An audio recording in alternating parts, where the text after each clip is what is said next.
ಆತ್ಮೀಯ ಬಂಧುಗಳೇ, ಮಹಾಭಾರತ ದ್ರೋಣ ಪರ್ವ. ಇದರಿಂದ ಯುಧಿಷ್ಠಿರನ ವಿಲಾಪ ಮತ್ತೆ ವ್ಯಾಸನ ಮೂಲಕ ಮೃತ್ಯುವಿನ ಉತ್ಪತ್ತಿಯ ವರ್ಣನೆ, ಈ ವಿಷಯದ ಬಗ್ಗೆ ನಾವು ತಿಳ್ಕೊಳ್ತಾ ಇದ್ವಿ.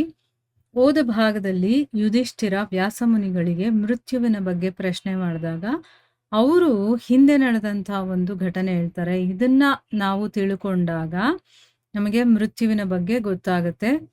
ಮತ್ತೆ ಇದು ಇತಿಹಾಸದ ಒಂದು ಉದಾಹರಣೆಯನ್ನ ಎಲ್ಲರೂ ಕೊಡ್ತಾರೆ ಅಂತನ್ಬಿಟ್ಟು, ಹಿಂದೆ ಸತ್ಯಯುಗದಲ್ಲಿ ಒಬ್ಬ ರಾಜ ಇದ್ದ.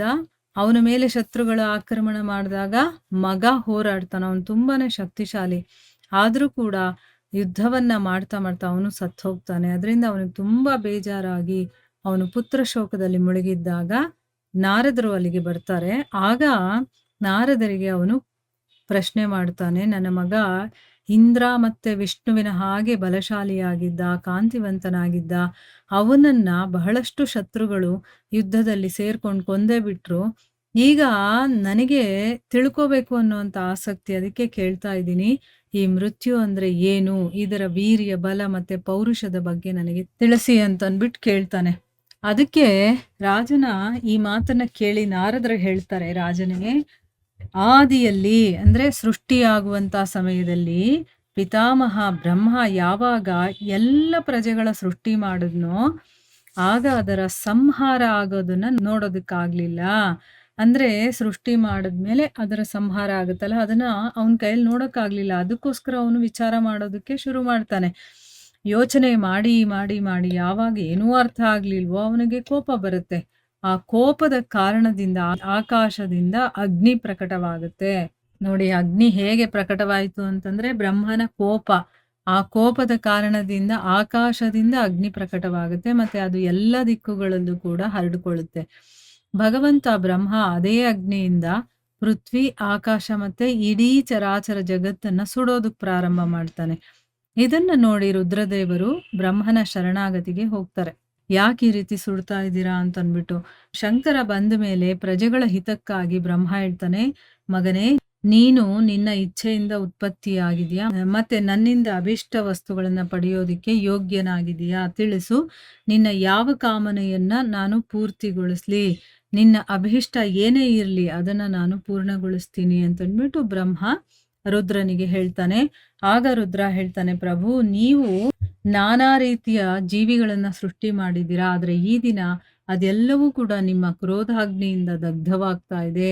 ಅದರ ಸ್ಥಿತಿಯನ್ನ ನೋಡಿ ನನಗೆ ದಯೆ ಬರ್ತಾ ಇದೆ. ಭಗವಂತ, ಈಗ್ಲಾದ್ರೂ ಅದರ ಮೇಲೆ ಪ್ರಸನ್ನರಾಗಿ, ಅಂದ್ರೆ ಈ ಸೃಷ್ಟಿಯನ್ನ ಹಾಳು ಮಾಡ್ತಾ ಇದ್ದೀರಲ್ಲ, ಜೀವಿಗಳನ್ನೆಲ್ಲ ಸುಟ್ಟಾಕ್ತಾ ಇದ್ದೀರಲ್ಲ, ಅದಕ್ಕೋಸ್ಕರ ಅವ್ರ ಮೇಲೆ ಪ್ರಸನ್ನರಾಗಿ ಅಂತ ರುದ್ರ ಬ್ರಹ್ಮನಿಗೆ ಹೇಳ್ತಾನೆ.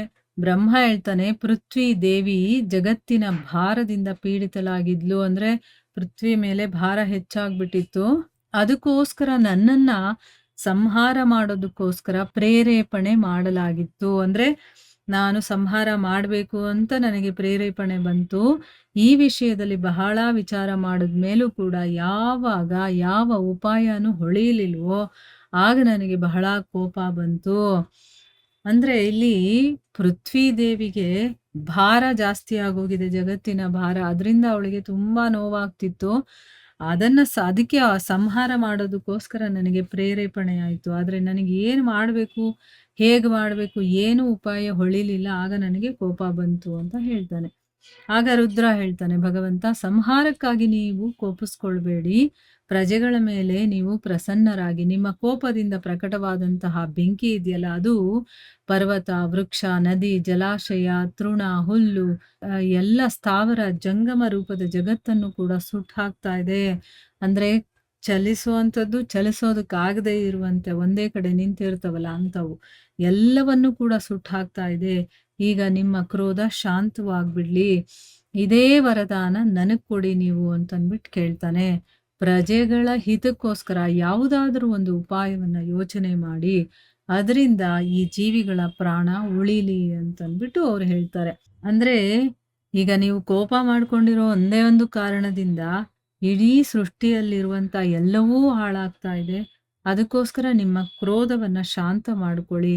ನಾನು ಬೇಡ್ಕೊಳ್ಳೋದು ಇದೇ ವರದಾನ. ಅಂದ್ರೆ ನನಗೋಸ್ಕರ ನನಗೇನೂ ಬೇಡ, ಆದ್ರೆ ಇಲ್ಲಿ ಪ್ರಜೆಗಳ ಹಿತಕ್ಕೋಸ್ಕರ ನಾನು ಇದನ್ನ ಕೇಳ್ಕೊಳ್ತಾ ಇದ್ದೀನಿ. ಯಾಕೆ ಅಂತಂದ್ರೆ, ನಿಮ್ಮ ಕೋಪ ಎಷ್ಟು ತೀವ್ರವಾಗಿದೆ ಅಂತಂದ್ರೆ, ಎಲ್ಲವೂ ನಾಶ ಆಗ್ಬಿಡ್ತಾ ಇದೆ. ಅದಕ್ಕೋಸ್ಕರ ನಾನು ಈ ಒಂದು ವರದಾನವನ್ನ ನಿಮ್ಮ ಹತ್ರ ಬೇಡ್ತೀನಿ ಅಂತ ಕೇಳ್ಕೊಳ್ತಾ ಇದ್ದಾನೆ.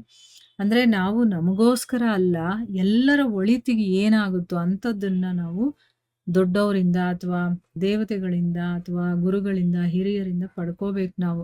ಬರೀ ನಮ್ಮ ಸ್ವಾರ್ಥವನ್ನ ಯೋಚನೆ ಮಾಡೋದಲ್ಲ, ಪರಮಾರ್ಥಕ್ಕೂ ಕೂಡ ಅಂದ್ರೆ ಈ ಜಗತ್ತಿಗೆ ಒಳ್ಳೇದಾಗ್ಲಿ ಅನ್ನುವಂಥ ಕಾರಣದಿಂದ ನಾವು ಪ್ರಾರ್ಥನೆಯನ್ನ ಮಾಡ್ಕೋಬೇಕು. ಈಗ ಮುಂದುವರೆದು ನಾರದರು ಏನ್ ಮಾಡ್ತಾರೆ ಅಥವಾ ಏನ್ ಹೇಳ್ತಾರೆ ಅಂತಂದ್ಬಿಟ್ಟು ಮುಂದಿನ ಭಾಗದಲ್ಲಿ ತಿಳ್ಕೊಳ್ಳೋಣ. ಹರೇ ಕೃಷ್ಣ.